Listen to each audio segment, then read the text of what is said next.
सभी को मेरा नमस्कार। मैं शिवानी मेरठ से। सावन का महीना चल रहा है, आप सभी को सावन की शुभकामनाएं।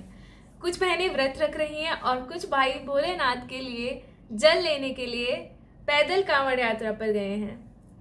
मैं मेरठ से हूँ, इसलिए कांवड़ यात्रा मेरे लिए कोई नई चीज़ नहीं है, क्योंकि बचपन में तब भी सावन आता था तो मुझे सबसे ज़्यादा खुशी इस बात की होती थी कि कांवड़ की छुट्टियाँ पड़ने वाली हैं।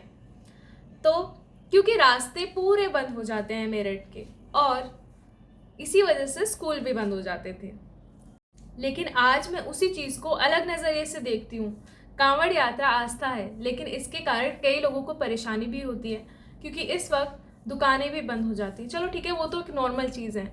मरीज़, एम्बुलेंस, क्योंकि पूरे रास्ते बंद हो चुके हैं, रोज़मर्रा के जो लोग हैं उनको बहुत प्रभाव करता है। स्कूल बंद हो जाते हैं, बहुत ज़्यादा ट्रैफिक हो जाता है, आने जाने की बहुत दिक्कत होती है। बहुत आजकल रील भी शेयर हो रही है कि नॉर्मल डेज़ में मेरठ ऐसा दिखता है और सावन में ऐसा, क्योंकि बहुत ट्रैफिक लग जाता है। लेकिन मेरा एक सवाल है, भक्ति का मतलब ये तो नहीं है कि दूसरों को परेशान किया जाए। बिल्कुल नहीं। मैं उन लाखों शिव भक्तों की बात नहीं कर रही जो पूरी श्रद्धा, मेहनत और अनुशासन के साथ पैदल कांवड़ लेकर जाते हैं। आजकल डाक कांवड़ का भी चलन बहुत बढ़ चुका है, जिसमें भागकर गंगा जल लाया जाता है। जिस टाइप की एक रिले रेस होती है, इसी तरह से डाक कांवड़ होती है।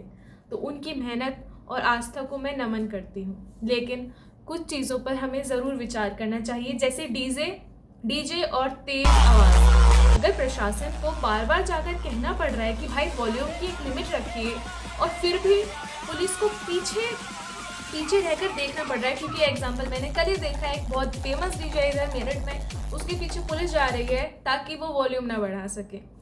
क्या भक्ति है या फिर ये कंपटीशन है? किसका डीजे ज़्यादा तेज़ बजेगा, किसका साउंड सिस्टम बड़ा होगा? मुझे नहीं लगता कि भक्ति को साबित करने के लिए इतनी तेज़ आवाज़ की ज़रूरत है।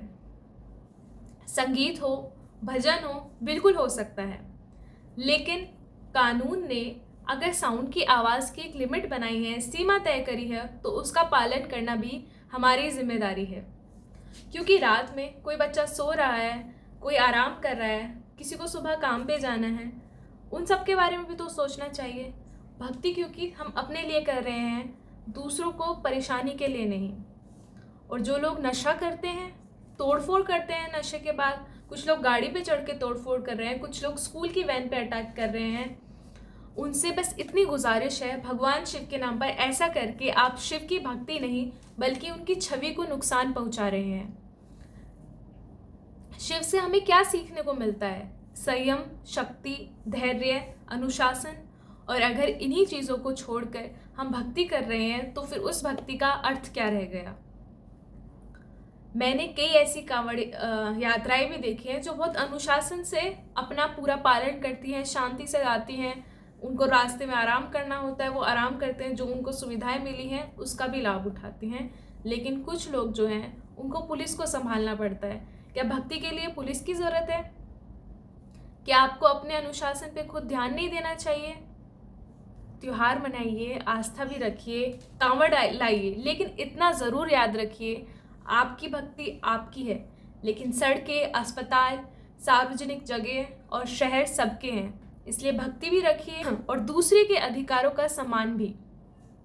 आपके हिसाब से कांवड़ यात्रा को और व्यवस्थित बनाने के लिए क्या नियम होने चाहिए, कमेंट में ज़रूर बताइए। नमस्कार। Subscribe and share History with Shivani for more information.